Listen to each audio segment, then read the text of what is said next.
Raider Nation, what's going on? It's Mitchell Renz, your host of the Raiders Report. Hopefully everybody had an amazing Easter weekend. I know I did. Lots of food, lots of playtime with Chuck, and a lot of good family memories as well with Alex and her family. Coming up here on today's show, I'm going to just kind of get into some of the important things that happened over the Easter break, and honestly, why tomorrow is a really big day for the Silver and Black. So we're going to go through some Raiders offseason dates, what they mean, and why tomorrow is a massive day for Las Vegas. I'm also going to go through the Raiders top 30 visit tracker. I've been looking, just to see if there's any new names. As right now, I got 14 names in total that the Raiders have at least a top 30 visit with. And then at the very end of the show, I've been getting a lot of questions around Najee Harris. Najee Harris did not meet with the Raiders on Thursday. So I'll kind of get into some of the things that we've been hearing around Najee Harris and the Las Vegas Raiders. Now, there was some news that happened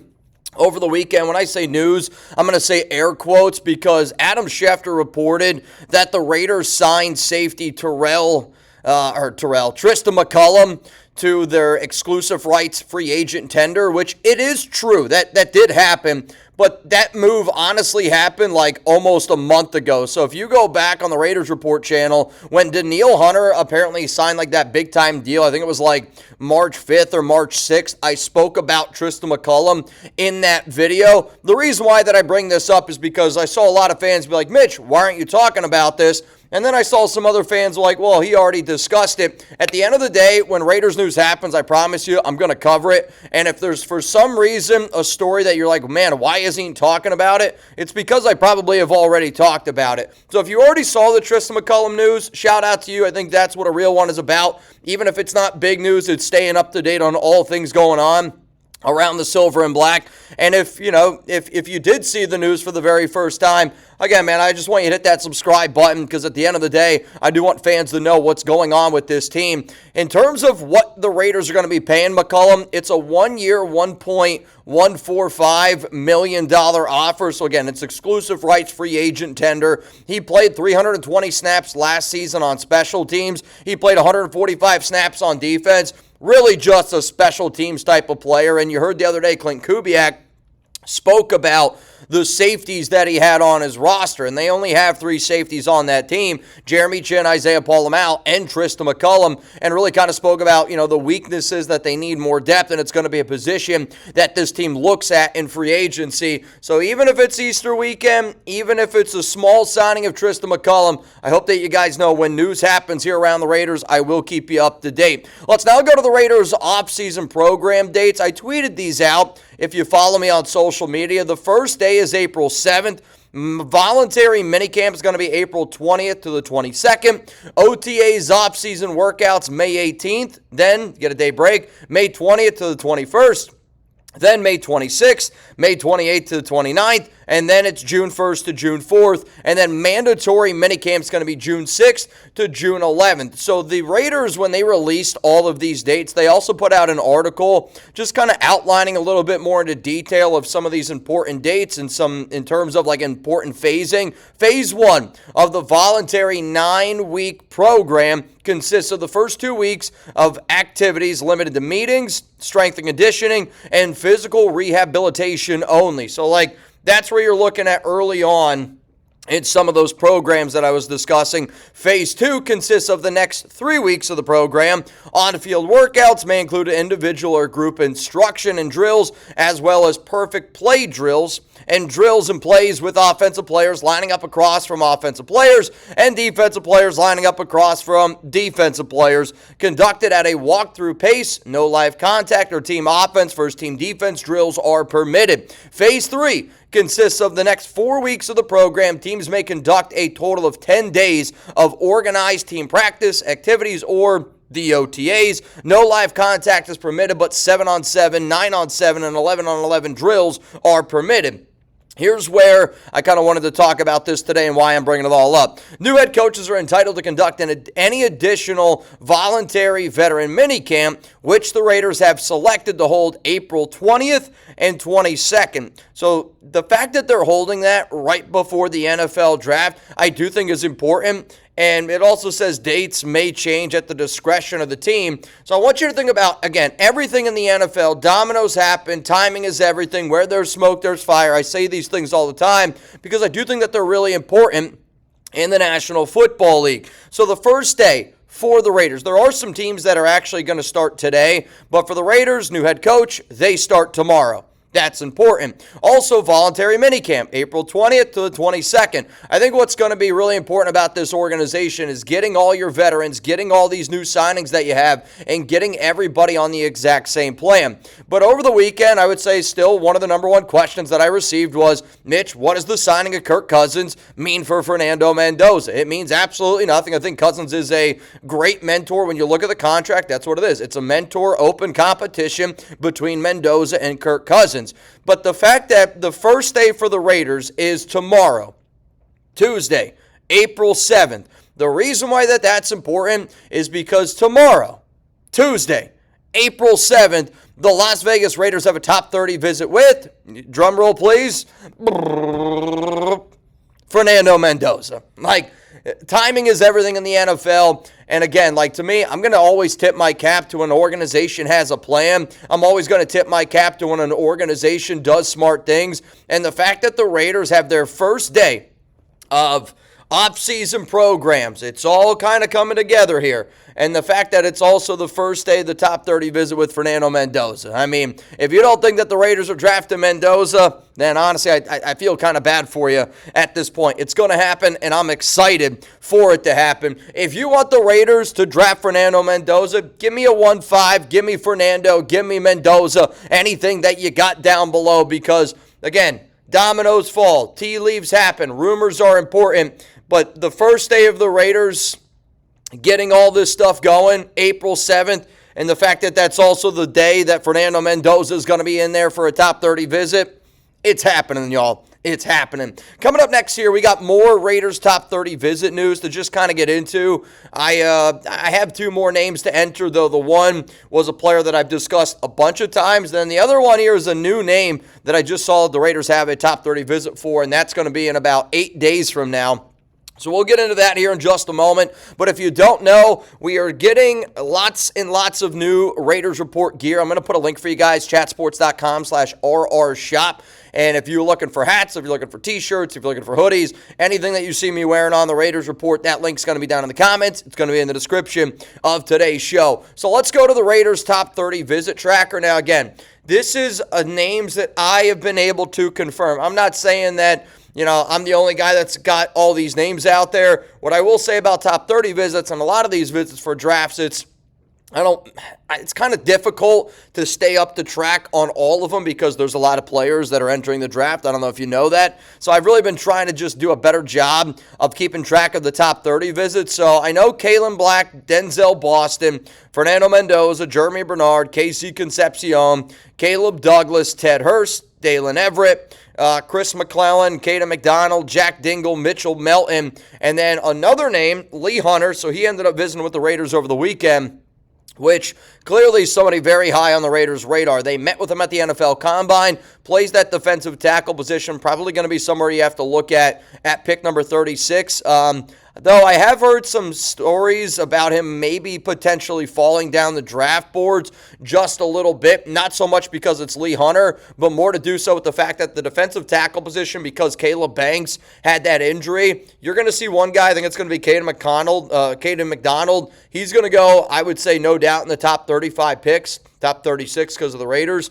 But then also after that, you could see a few guys falling, and because based on some of the things that we've been hearing here at Chat Sports around the defensive tackle position, you could see some DTs fall and see some receivers and some other positions go a little bit earlier because of the position discrepancies. Again, that's just based on what we've heard. So Lee Hunter, defensive tackle, Texas Tech, but he posted some photos and videos on his Instagram confirming that he was in Las Vegas. Here's a new name, and it's a receiver, and it's ECU wide receiver Anthony Smith. So he's 6'3", 190 pounds, and he's going to be having a top 30 visit with the Las Vegas Raiders 8 days from now. It's going to be on Tuesday, April 14th. He's 6'3", he's 190 pounds. His past 2 seasons, he's put up some really, really good numbers.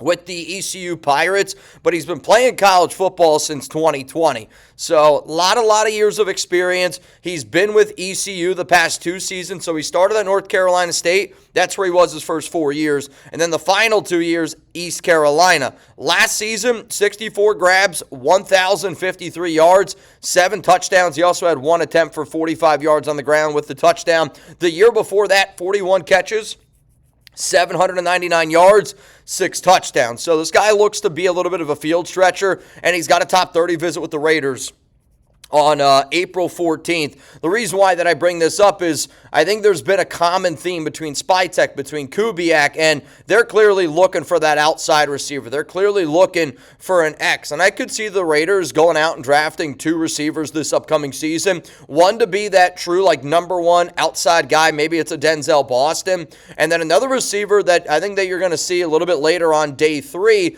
to be some of that extra competition for a Shedrick Jackson, a Dante Thornton Jr. overall, because there's been some conversations around Thornton potentially not making this roster. I know that I've said it a bunch already on this show, and I've been thinking about even doing a little bit longer of a video on it just based on some of the things that I've been seeing, based on some of the actions that the Raiders have been doing. And I think actions really have to be looked at with this team this offseason because you think about Kubiak, you think about Spytek, even Brady. When they've said that they're going to do something, they've kind of done it.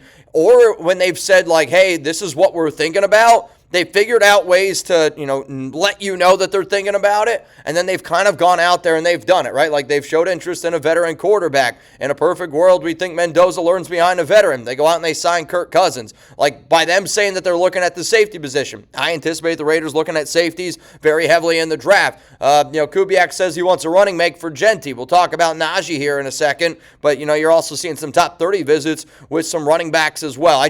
This Raiders organization this offseason, they're putting plans together. And when they say they're putting a plan together, I think we as fans need to be able to pay attention to it. So another top 30 visit with a big outside receiver like Anthony Smith definitely deserves to be noted. So let's now talk about the next thing on the docket today, and it's Naji Harris. I know Thursday we got done doing our Kirk Cousins show. It was a wild day here on the Raiders Report. Shout out to all of y'all that, again, made that show so special. I love being able to go live. I love being able to make that type of content. And 8 hours straight is no easy task, but when you get a bunch of fans that show up and show out every day, it makes it a little bit easier. And, again, I'm not looking for easy. I'm just being honest with you. When you guys get questions in it, it does. It, of course, helps me out a lot. So I had a lot of people asking me on Thursday, Mitch, what happened with Najee? What happened to Najee? I looked at the NFL transaction wire, and the Raiders did not meet with Najee Harris on Thursday. And I do find that to be interesting because last week it was reported, and I also had somebody tell me that Najee was going to meet with the Raiders on Thursday. That's when I reported. So that was like on last Wednesday. I said Najee and the Raiders are going to meet on Thursday. Then Ian Rappaport said that the Raiders and Najee are going to meet on Thursday, meaning last Thursday when the Raiders signed Kirk Cousins. They did not meet on that Thursday. However, though, according to the NFL transaction wire, the Raiders did meet with Najee Harris on Friday. I don't know what else is going to happen because I know Las Vegas is interested in adding another running back. They could literally sign somebody right now. They could sign somebody tomorrow. And because I think some of these off-season programs are getting rolling, it wouldn't shock me at all if the Raiders did try to add maybe a veteran, maybe another veteran before the NFL draft, which, crazy enough, man, I mean, it's actually hard to believe how close the NFL draft is truly getting. But because the Raiders did meet with Najee on Friday, again, I think that this is a team that's trying to replace Raheem Mostert and trying to replace Zamir White, and Najee's not going to offer you anything on special teams. So watch for the Raiders to potentially look for a running back in free agency. They also, though, I think are going to look for one in the draft, and it wouldn't shock me if they ended up signing and drafting a back, though I will guarantee you they will draft a running back in the 2026 NFL draft.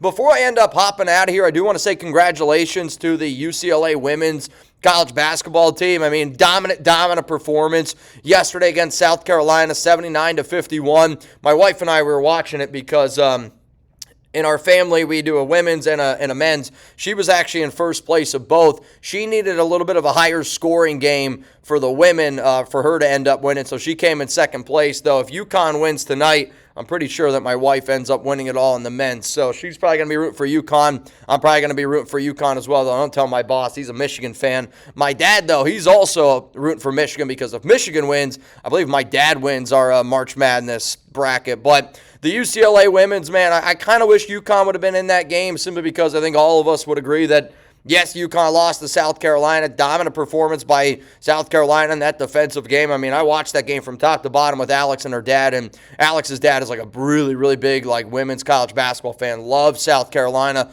and I don't blame him, right? Like, they were playing defense. That's one of the best defensive games I think I've ever seen a women's college team play. They had UConn and Fitz the entire day.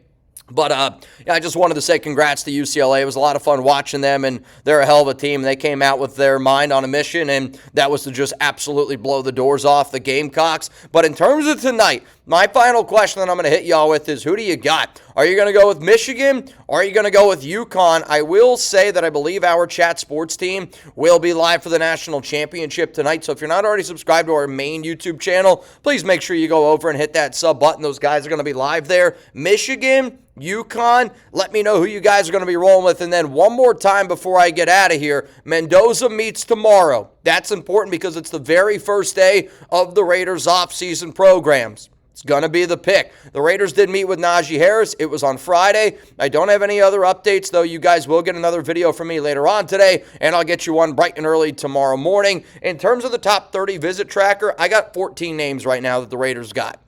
14 names. The newest one, ECU wide receiver Anthony Smith. He's got a top 30 visit with the Raiders on April 14th. And he was the reigning Military Bowl MVP, and it was confirmed at ECU's Pro Day. But 14 names in total. Anthony Smith, I'm trying to think of everything else I said. And then first day tomorrow, voluntary minicamp, April 20th to the 22nd. OTA offseason workouts. Mandatory minicamp, training camp, those news will probably come out here in a little bit. And then also, if you're wondering when rookie minicamp is going to be for the Raiders, that still can change. And I think that might change the closer and closer that we get to the actual draft and to the actual days, because usually that happens in the beginning of May. So I will still be on the lookout for that. All right, y'all. Enjoy the rest of your Monday. Hopefully, again, all y'all had an amazing Easter weekend. I will be dropping another video here in a little bit on the Raiders Report. If you're looking for even more content from me, hit that subscribe button right here, whether it's big news, whether it's minor news. I think all Raiders news, I'm going to do my best to talk about it. If you enjoyed this video, don't be afraid to check out one of those two videos over there that YouTube's ultimately going to recommend. I will say this, you will get a video from me either today or tomorrow around some of the top running backs that I want the Raiders to target in the 2026 NFL Draft.